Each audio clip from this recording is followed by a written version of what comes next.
Team पर कई अहम महत्वपूर्ण मुद्दे हैं रितेश्वर महाराज जी, जिनसे आपके ऊपर आपके ये साथ चर्चा करना बहुत ज़रूरी है, चाहे वो श्राद्ध को लेकर हो, चाहे वो अभी हाल ही में आज सुप्रीम कोर्ट की तरफ से वक्फ कानून पर आए हुए फैसले को लेकर हो, या फिर आप अभी भारत पाकिस्तान के बॉर्डर एरिया से जहाँ पर जाना बहुत मुश्किल है, लेकिन आप वहाँ गए, वहाँ आपको बहुत प्यार मिला, आपने वहाँ से लोगों से उनके दुख दर्द को बांटा, उस पर चर्चा करना हो या फिर नवरात्र के ऊपर चर्चा करना हो, कई महत्वपूर्ण बिंदुओं पर आपसे चर्चा करेंगे। लेकिन सबसे पहले रितेश्वर महाराज जी आपसे जानना चाहेंगे, जो आज सुप्रीम कोर्ट की तरफ से वक्फ कानून के ऊपर फैसला आया है, इस पर आप क्या कहेंगे? क्योंकि ये एक ऐसा मुद्दा है जो भारत में हिंदू मुसलमान दोनों ही संस्कृति के साथ जुड़ता हुआ है, खासतौर पर मुसलमान संस्कृति, जिनकी वक्फ जमीनों के ऊपर मुस्लिमों का कहना यह है कि हमारे यहाँ पर जमीनों के ऊपर कब्जा करने की कोशिश है, लेकिन केंद्र सरकार कहती है कि यहाँ पर पारदर्शिता लाने की और सबको एक साथ लेकर आगे बढ़ने की केंद्र सरकार की कोशिश है। तो इस पर आप क्या अपनी राय रखते हैं? देखिए, फैसला अभी अभी आया है। केंद्र सरकार ने बरसों से चली आ रही वक्फ बोर्ड के ऊपर में कुछ प्रावधान लाए थे जिससे भारत की ज़मीनों का दुरुपयोग न हो सके। मुसलमान इस देश के अभिन्न हिस्से हैं और सुप्रीम कोर्ट के फैसले की अभी मीमांसा होनी ज़रूरी है। अभी तत्काल ही आया है, उस पर लोग अपनी अपनी राय रखेंगे, पढ़ेंगे। मैं भी उसको तफसील से पढ़ूंगा अच्छे से, पर इतना ज़रूर कहूँगा कि प्रथम दृष्टया ये देखने में ठीक लग रहा है कि सरकार के पूरे प्रावधान को कोर्ट ने खारिज नहीं किया है। उन्होंने जो कुछ अमेंडमेंट्स दिए थे उस अमेंडमेंट्स को उन्होंने स्वीकार किया है, परंतु जो मुस्लिम पक्ष की मांग थी, उस संस्कृति की मांग थी, उसके ऊपर भी सुप्रीम कोर्ट ने ध्यान देते हुए कि भाई जैसे मुस्लिम ही उनका CEO होना चाहिए, 3 से ज़्यादा गैर मुस्लिम नहीं होने चाहिए, ये सब जो प्रावधान है, मुझे लगता है एक अच्छा फैसला मैं देख रहा हूँ, जहाँ दोनों पक्षों को, सरकार को भी और भारत की जनता को भी संतुष्ट करने का प्रयास किया गया है। और केवल संतुष्ट का प्रयास नहीं किया गया है, प्रयास ये है कि जिन चीज़ों का दुरुपयोग हो रहा हो गलत कानूनों के कारण या ढीले कानूनों के कारण, सरकार ने एक प्रयत्न किया था कि कठोर कानून बना करके वास्तव में वक्फ बोर्ड का जो लाभ है वो गरीबों को मिले, वो उनके ही संस्कृति के गरीब लोगों को मिले। कहीं ना कहीं वो ढीले कानून थे जिसके कारण उसका लाभ उन लोगों को नहीं मिल रहा था। सरकार ने उसके लिए प्रयास किया था और मुझे लगता है ये फैसला अभी और पढ़ना होगा, अच्छे से देखना होगा, पर पहली बार देखने में लगता है कि एक ठीक फैसला सुप्रीम कोर्ट ने दिया है। रितेश्वर महाराज जी, आप अभी एक ऐसी जगह से होकर आए हैं, मैं पढ़ रही थी, जहां भारत पाकिस्तान के उस बॉर्डर एरिया से आए हैं जहां पर हिंदू मुस्लिम दोनों ही धर्म के लोग थे, और उन्होंने आपका दिल खोल के स्वागत किया, क्योंकि इस साल बाढ़ ने जिस तरह से तबाही पंजाब में मचाई है, कई सालों का रिकॉर्ड टूटा है। आप वहां गए, आपका कैसा अनुभव रहा? देखिए, मैं पंजाब की अंतिम सीमा तक गया और पंजाब की अंतिम सीमा पर जाकर के, जैसे ग्राउंड जीरो पर आप सब लोग कभी जाते हैं, वैसे ग्राउंड जीरो पर जाकर रात्रि 10 बजे पूरा फ्लड से अभी भी वो डूबा हुआ जगह था। लोगों के घर बर्बाद हो गए हैं, फसल बर्बाद हो गए हैं, और वहाँ पर सिख, हिंदू और मुस्लिम सभी लोग थे। तो मुझे मना भी किया जा रहा था कि ऐसे रात्रि में नहीं जाना चाहिए, पर मैं गया, और जाने के बाद जब हमारी वार्ता हुई, वहाँ की माताओं ने, सिखों ने, सभी लोगों ने अपना दुख दर्द सुनाया। हम जो कुछ यहाँ से लेकर गए थे अपनी तरफ से, हमने सिख फोरम को उसको सौंपा, क्योंकि हम रोटियां बांटते हुए नजर नहीं आना चाहते। इस दुख के भरे समय में, इस कठिन समय में सिख और पंजाबी लोग ऐसे होते हैं जो बड़े हिम्मती होते हैं। वो गुरु गोविंद सिंह की संतान हैं, तो वो तो पूरे भारत को ही अनाज खिलाते हैं, उनको बहुत कुछ देने की भी जरूरत नहीं है, उनके साथ खड़े होने की जरूरत है। और मैं ये संदेश लेकर के उनके पास गया था और उन्होंने बहुत स्वीकार किया, अंगीकार किया और कहा कि पहली बार ऐसे कोई यहाँ पर आ रहा है। क्योंकि देखिए, हम कथाएं करने जाते हैं धर्मगुरु लोग, पर कथा करके वापस आ जाते हैं।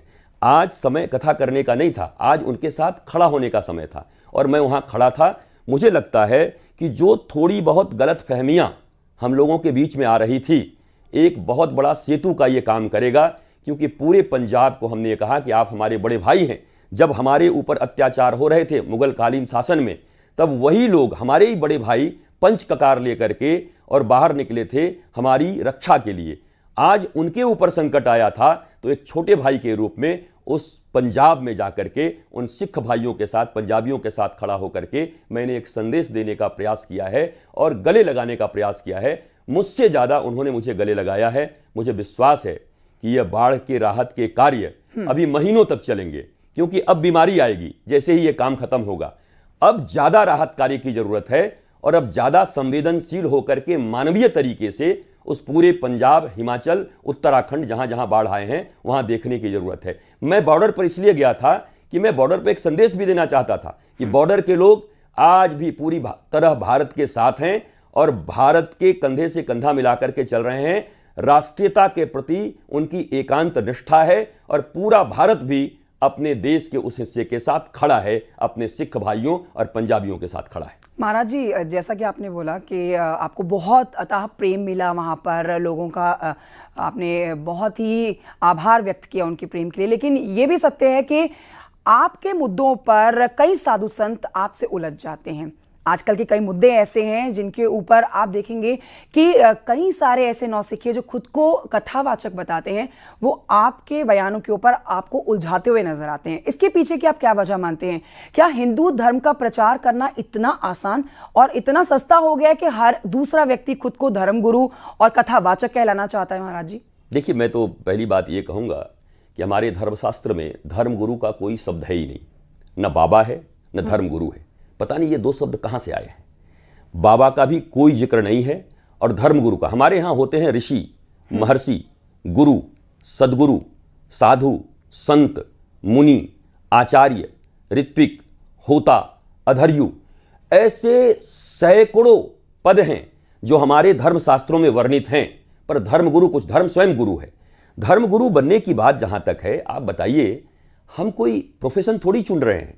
धर्म का अर्थ है जो मानवता सिखाए। धर्म का अर्थ है जो मनुष्य को 70 से 80 साल जो इस कलिकाल में हमें जीना है, हम आनंदित होकर के जिए, मनुष्यता की रक्षा करें, एक दूसरे की सहायता करें और अपने राष्ट्र की रक्षा करें। पर आप हमारे वृंदावन में आइए, 3 महीने की मैं ट्रेनिंग देता हूं। 3 महीने की ट्रेनिंग लेकर के एक म्यूजिक टीम आप भी रखिए और चारों तरफ देश में कथा कहते हुए आप घूमिए। पर क्या आप धर्म के मर्म को समझ जाएंगे? मेरे गुरु सदा कहा करते कि मर्म न जाने धर्म बखाने। मर्म हम जानते नहीं, धर्म का व्याख्यान देने चले। और यही लोग जब समाज में आते हैं तो ये उल्टे पुल्टे चीज कहते हैं। देखिए, शास्त्रों में कोड लिखे हुए हैं।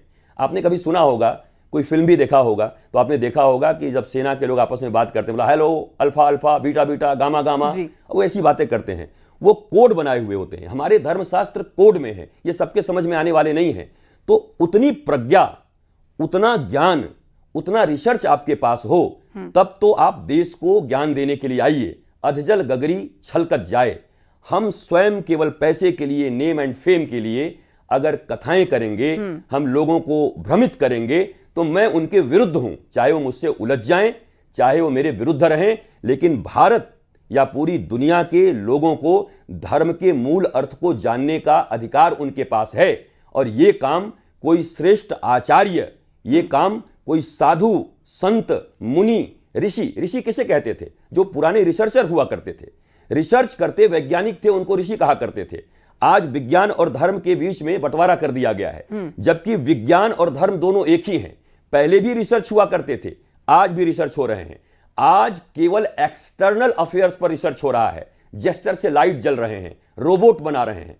पर पहले जो रिसर्च हुआ करते थे, वो मानव के मन को कैसे आनंदित रखेंगे, मन की निर्मलता को कैसे रखेंगे। आपके पास दुनिया का सब चीज हो, पर आपका मन शांत न हो, तो क्या आप उपभोग कर पाएंगे? नहीं। तो यही हमारे संत करते थे। वो वैज्ञानिक थे, वो रिसर्चर थे, वो इटर्नल टेक्नोलॉजी को जानते थे। हम केवल एक्सटर्नल टेक्नोलॉजी को बढ़ाना चाहते हैं।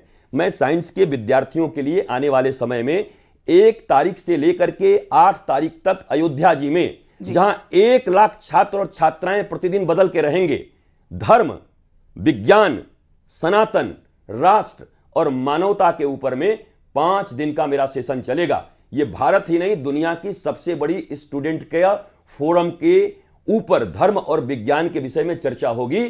वहां पर से देश की दशा और दिशा बदलेगी, मुझे पक्का विश्वास है। और मैं चाहता हूं कि संत वही बने, संत उन्हीं को कहा जाए। और मीडिया से भी अनुरोध करूंगा कि हम लाल पीले कपड़े पहन के अगर आ जाएं, तो हमारा टेस्ट भी करना चाहिए कि आपका धर्म के विषय में क्या ज्ञान है, मीडिया के विषय में आपका क्या ज्ञान है। आप अपने आप को वैज्ञानिक कहते हो, विज्ञान के विषय में आपका क्या ज्ञान है? आप अपने को राजनीतिक कहते हो, पॉलिटिक्स के समझ में आपका क्या ज्ञान है?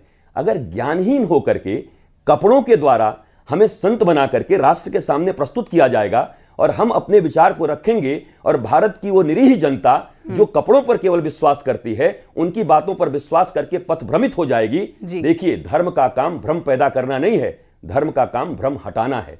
इसलिए मैं इस दिशा में प्रयत्नशील हूं। और पंजाब में भी आ जाकर के आप देखिए, जहां इतने विवाद हैं वहां पंजाबी मुस्लिम भी थे, सारे लोग थे। उन्होंने कहा असली धर्म यह है जब हम एक दूसरे के दुख सुख में आकर के खड़े हों और धर्म की परिभाषा दें। तो संतों को भी चाहिए कि जो संत हैं, संत तो अच्छे हैं मैं कहूंगा, जो तथाकथित संत हैं, जिनको कुछ भी बोलना है जी, मीडिया का अटेंशन लेना है, वो तो कुछ भी करेंगे। लोगों का अटेंशन, हमारा अगर एकमात्र मोटो है मुझे धन कमाना है, नेम एंड फेम कमाना है, तो हम कुछ भी करेंगे, ये प्रोफेशन है हमारा। पर हमारा अगर ये काम है कि लोगों के हृदय में शांति हो, हमारा राष्ट्र एक हो, मानवीय संवेदनशीलता बढ़े, तो हमारे एक वचन बोलने के पहले हमें सैकड़ों बार धर्म ग्रंथों का अध्ययन और अपनी साधना के द्वारा गुरु प्रदत्त अनुभूति की जरूरत होती है। जी महाराज जी, अब एक ऐसे बिंदु पर आपसे आपकी राय जानना चाहती हूँ जो कि बहुत ही संवेदनशील है, वो है महिलाओं का। महिलाओं को लेकर अभी कुछ कथावाचकों ने इस तरह की टिप्पणी की या इस तरह के अपनी कथाओं में उनके ऊपर चर्चा की जो सुनने में अच्छी नहीं थी।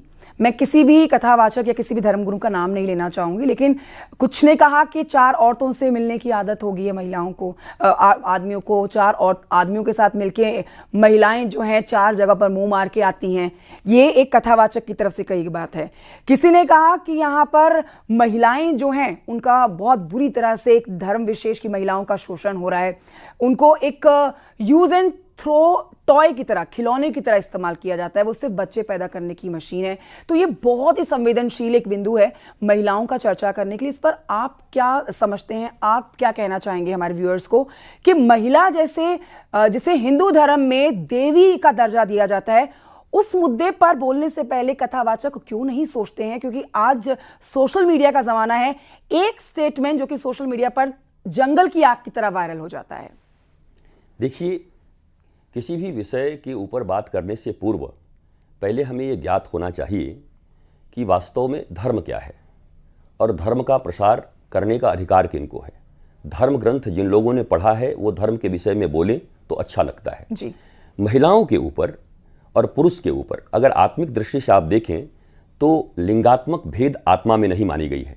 हम सब मनुष्य हैं, लेकिन मानवीय दृष्टिकोण से चूंकि ये सृष्टि स्त्री और पुरुष के बीच बटा हुआ है और इसी से सृष्टि का निर्माण भी हो रहा है, योनिज सृष्टि का, महिलाओं का सदा हमारे यहाँ पर सम्मान रहा है देवी की तरह। देवी माँ के रूप में महिलाओं का सम्मान किया गया है। हम कुछ भी जब बोलते हैं तो हमें बोलने के पूर्व विवेचना करना चाहिए कि इससे समाज के ऊपर क्या प्रभाव पड़ेगा। मैं इस बात का पक्षधर हूं। मैं आपसे सतयुग की बात करूंगा, मैं आपसे त्रेता की बात करूंगा, द्वापर की बात करूंगा और कलयुग की बात करूंगा। कौन सा ऐसा युग रहा है, अगर आप धर्मशास्त्र पढ़ते हो और आप कथाएं सुनते हो और अपने मर्म को जानते हो, कौन सा ऐसा युग रहा है? एक युग तो ऐसा रहा जब हमारे दत्तात्रेय भगवान जो सबसे बड़े ऋषि हैं जी, उन्होंने एक, जिन्हें आप वेश्या शब्द से प्रयोग करते हैं, वारंगना कहते हैं जिनको, उनके पास पिंगला नाम की एक वेश्या के पास गुरु ज्ञान लेने गए थे। ये बात सुनना चाहिए धर्म, सभी धर्म के और भारत के लोगों को, धर्म के मानने वाले लोगों को। पिंगला नाम की वेश्या के पास हमारे सबसे बड़े आचार्य, सबसे बड़े ऋषि जिनका नाम दत्तात्रेय है, वो गए और वो वहां से कुछ सीख कर आए और बोले कि मैं इनको भी गुरु मानता हूं। कबूतर को गुरु बनाया, कुंवारी कन्या को गुरु बनाया, पिंगला नामक वेश्या को गुरु बनाया। हम जहां से कुछ सीख सकते हैं उनको हम गुरुत्व का दर्जा देते हैं कि ये मेरे गुरु हैं। दूसरी बात यह है, सत्य यही है कि हमें चरित्रवान होना चाहिए। हमें चरित्र की रक्षा करने से हम आनंदित रहेंगे। अगर चरित्र हमारा ठीक नहीं होता है तो उसका खामियाजा हमें ही भुगतना पड़ता है। अगर इस वे में धर्मगुरु जिनको आप कहती हैं, अगर वो बोल रहे हैं लेकिन वो उतने कठिन और कठोर तल्ख मिजाज से इस बात को न बोल करके हम इस तरीके से बोल सकते हैं कि हमें अपने चरित्र का निर्माण करना है। हमें अपने चरित्र को बचाते हुए एक ऐसे परिवार का निर्माण करना है जहां हम सुखी रह सकें, आनंदित रह सकें और एक अच्छे राष्ट्र और एक अच्छी दुनिया का निर्माण कर सकें। विवाद के लिए धर्म नहीं बना है, संवाद के लिए बना है। यहां संवाद स्थापित करने चाहिए। जहां तक बात रही मीडिया की, संतों की, तथाकथित संतों की, मैं आपके सामने लाइव हूं। अगर अभी एक ऐसी बात बोल दूं, मैं अगर डिसाइड करके आया हूं कि आज मुझे फेमस होना है, तो मैं एक ऐसा बात बोल जाऊंगा कि जिससे सारी मीडिया और सारे यूट्यूबर सब मेरे पीछे पड़ जाएंगे। मैं तो रातों रात 25-50 मिलियन फॉलोअर्स का मालिक बन जाऊंगा। पर क्या मैं राष्ट्र के साथ, धर्म के साथ और समाज के साथ न्याय कर पाऊंगा? नहीं कर पाऊंगा। मैं अपने निजी फायदे के लिए, निजी लाभ के लिए, फॉलोअर्स के लिए मैं ऐसी बातें नहीं कर सकता। हमारे पास 10 ही सुनने वाले हों, पर मैं सत्य बोलूं, मैं सहजता से ऐसी बातों को बोलूं जिसे स्वीकार किया जाए। जो महाराज जी, जो आज ट्रेंड चल रहा है, अगर हम देखें धर्मगुरुओं का, प्रचारकों का, हिंदू धर्म के प्रचारक जितने भी हैं, वो दिखने से ऐसा ही लगता है जैसे कि सोशल मीडिया पर फॉलोअर्स पाने के लिए, लाइक्स पाने के लिए या वायरल होने के लिए बातें कह रहे हैं। अब मैं आपसे एक प्रश्न पूछता हूं। इस दुनिया में सभी लोग कैरियर और प्रोफेशन से जूझ रहे हैं। भारत में भी जूझ रहे हैं। बेरोजगारी भी थोड़ी बढ़ जाती है कभी कभी। सभी लोग परेशान हैं अपने करियर को बनाने के लिए। संत किसको कहते हैं? जो तमाम एंजाइटीज से आपको मुक्त करता है, जो तमाम दुखों और सुखों से आपको मुक्त करता है। अगर संत भी फॉलोअर्स की होड़ में पड़ गए हैं, तो आम जनता में और संत में क्या अंतर है? मैं यही प्रश्न पूछूंगा। अगर हम भी 10-20 लाख मिलियन के चक्कर में एक दूसरे के प्रति भाव ऐसा रख रहे हैं कि मेरा कैसे ज्यादा हो जाए, तो मैं जिनको समझाने जा रहा हूं उनके भीतर में कैसे शांति स्थापित करूंगा? चाह गई चिंता गई मनवा भई बेपरवाह, और जिनको कछु नहीं चाहिए वही साहन के साह। संत तो उनको कहा जाता है जिनको अपने निजी लाभ की कोई चिंता नहीं होती है। वो लोकहित, समाज हित, राष्ट्र हित और धर्म हित के लिए काम करते हैं। तो मैं आपकी बात में महाराज जी माफ करिएगा, मैं आपको रोक रही हूँ, इसी में एक चीज और जोड़ना चाहूंगी। क्या यही वजह है कि आज राजनेता जो है वो सीधे निशाना साध देते हैं धर्म गुरुओं पर? अखिलेश यादव ने तो अभी ये भी कह दिया कि अंडर द टेबल पैसे लिए जाते हैं। ये उन्होंने जिनके ऊपर टिप्पणी दी, मैं उनका नाम नहीं लूंगी, वो भी काफी प्रसिद्ध हैं, लेकिन क्या यही वजह है कि आज अपने आप को पॉपुलर करने के लिए, सोशल मीडिया पर वायरल करने के लिए जो बातें कही जाती हैं धर्मगुरुओं की तरफ से, इसलिए राजनेता भी उनको निशाने पर ले लेते हैं? देखिए, हमारे यहाँ एक विद्या को हम माँ मानते हैं, सरस्वती माँ हम पूजा करते हैं।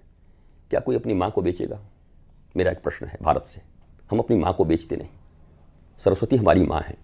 मेरा भी ऐसा मानना है कि धर्म क्षेत्र को पैसे, नेम और फेम से नहीं जोड़ना चाहिए। धर्म क्षेत्र में वो ऋषि आते जिनको न अपने कपड़ों का ध्यान रहता, न उनके खाने का ध्यान रहता। चूंकि आज युगानुकूल ये मीडिया है, युग बदल गया है, 21वीं शताब्दी में है, हमें भी अपनी बात कहने के लिए मीडिया की जरूरत पड़ रही है। हम आपके साथ बैठे हुए हैं, पर हम वो बात कहें ना जिससे हमारे भीतर संवेदनशीलता बढ़े।